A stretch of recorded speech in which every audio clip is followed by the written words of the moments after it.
If your Google Photo storage keeps filling up, duplicates are usually the hidden reason.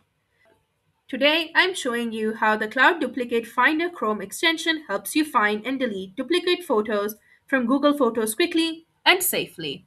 First, head to the Chrome Web Store and install Delete Duplicates from Google's Photos CDF.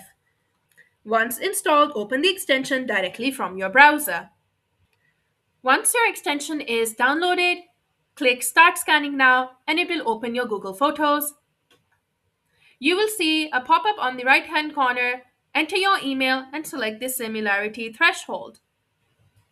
You can get faster results by scanning your photos in smaller focus groups.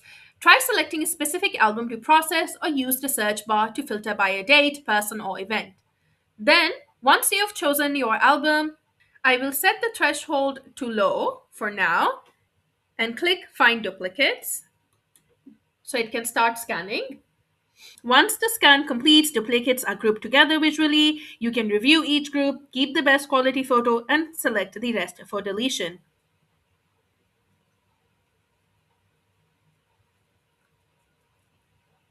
Your Google Photos library is instantly cleaner, more organized, and uses less storage.